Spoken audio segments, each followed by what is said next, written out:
കേരള സർവകലാശാല സെനറ്റ് ഹാളിലെ ഭാരതാംബ വിവാദത്തിൽ രജിസ്ട്രാർ ഡോക്ടർ കെ എസ് അനിൽകുമാറിന് സസ്പെൻഷൻ. വൈസ് ചാൻസലറുടേതാണ് നടപടി. ഉമേഷ് ബാലകൃഷ്ണനും ആർ ശ്രീജിത്തും തുടരുന്നുണ്ട്. ആർ ശ്രീജിത്തിലേക്കാണ് നമ്മൾ പോകുന്നത്. ശ്രീജിത്ത്, ഇതിന്റെ ഒരു നിയമവശം അത് പരിശോധിച്ചു കഴിഞ്ഞാൽ രജിസ്ട്രാറുടെ നടപടികൾ, അത് രജിസ്ട്രാറുടെ ഒരു ചുമതല എന്ന് പറയുന്നത് അവിടെ നടക്കുന്ന സർവകലാശാലയിൽ നടക്കുന്ന ദൈനംദിന കാര്യങ്ങൾ, അതിലുള്ള എല്ലാ കാര്യങ്ങളും അദ്ദേഹത്തിന്റെ ഭാഗത്തുനിന്ന് വരേണ്ടതാണ്. അപ്പോൾ ഹാൾ എടുക്കുന്നതും അത് സംഘാടകരുമായി സംസാരിക്കുന്നതും അതിലൊരു കരാറിൽ ഏർപ്പെടുന്നതും ഒക്കെ തന്നെ രജിസ്ട്രാറുടെ ഒരു ഉത്തരവാദിത്തമാണ്, അല്ലെങ്കിൽ അത് അദ്ദേഹത്തിന്റെ അധികാരപരിധിയിൽ വരുന്നതാണ്. അപ്പോൾ അക്കാര്യത്തിലാണ് ഒരു തീരുമാനമെടുത്തത്. ഗവർണറെ താൻ അപമാനിക്കാൻ ശ്രമിച്ചിട്ടില്ല എന്ന് രജിസ്ട്രാർ പറയുന്നുണ്ട്. അപ്പോൾ തീർച്ചയായിട്ടും ഇതിന്റെ ഒരു നിയമവശം നോക്കിയാൽ എന്താണ്, ഇതിലൊരു രാഷ്ട്രീയ ഇടപെടൽ തന്നെ നടന്നിരിക്കുന്നു എന്ന് വേണം മനസ്സിലാക്കാൻ. സ്മിത, നേരത്തെ ഉമേഷ് ബാലകൃഷ്ണൻ സൂചിപ്പിച്ച പോലെ സർവകലാശാല ഒരു സ്വയംഭരണ സ്ഥാപനമാണ്. അതിൻ്റെ ഭരണപരമായ ഹയറാർക്കി നോക്കിയാൽ ഏറ്റവും പ്രധാനപ്പെട്ട തസ്തികയിൽ ചാൻസലറാണ് സർവകലാശാലയുടെ ഏറ്റവും ഉയർന്ന പദവിയിൽ. തൊട്ടു താഴെ അക്കാദമികമായ കാര്യങ്ങളും ഭരണപരമായ കാര്യങ്ങളുടെയും മൊത്തം മേധാവിത്വം, അതിൻ്റെ ചുമതല വി സിയിൽ നിക്ഷിപ്തമാണ്. സിൻഡിക്കേറ്റ് നയരൂപീകരണ സമിതിയാണ്.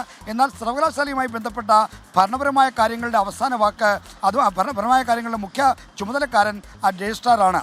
ആ രജിസ്ട്രാർക്കെതിരെയുള്ള നടപടിയാണ് ഇപ്പോൾ കൈക്കൊണ്ടിരിക്കുന്നത്. അദ്ദേഹത്തെ സസ്പെൻഡ് ചെയ്തിരിക്കുന്നു. എന്നാൽ ഇത് നിയമപരമായിട്ടുള്ളൊരു പിന്തുണ ഈ നടപടിക്ക് ലഭിക്കുന്നതിന് വേണ്ടിയാണ് ചാൻസലറുടെ ഒരു കാരണം കാണിക്കൽ, ഒരു നോട്ടീസ് ഇഷ്യൂ ചെയ്യാനുള്ള നിർദ്ദേശം വി സിക്ക് ലഭിക്കുന്നു. വി സി അത് രജിസ്ട്രാറോട് വിശദീകരണം ആരായുന്നു. അതിനുള്ള മറുപടിയിൽ അദ്ദേഹം മറുപടി ലഭിച്ച ശേഷം, മറുപടി വാങ്ങി വെച്ച ശേഷമാണ് ഇപ്പോൾ സസ്പെൻഡ് ചെയ്യുന്നത്. അതിന് ഉപോത്ഫലകമായി അദ്ദേഹം ചൂണ്ടിക്കാണിച്ചിരിക്കുന്ന കാര്യം മതചിഹ്നങ്ങൾ എവിടെയാണെന്ന കാര്യം വ്യക്തമല്ല. സെനറ്റ് ഹാളിലെ പത്മനാഭ മിഷൻ അവരുടെ പരിപാടിയിൽ ഈ ഭാരതാംബയുടെ ചിത്രമടങ്ങുന്ന ഒരു ചിത്രം അവിടെ പ്രദർശിപ്പിച്ചിരിക്കുന്നു. അതിൽ പുഷ്പാർച്ചന നടത്തുന്നു. ഇത് മതചിഹ്നങ്ങളുടെ കാര്യമാണ് എന്ന കാര്യം ചൂണ്ടിക്കാണിച്ചാണ് ഈ പരിപാടിക്ക് വരരുതെന്ന് രജിസ്ട്രാർ നിലപാട് സ്വീകരിച്ചത്.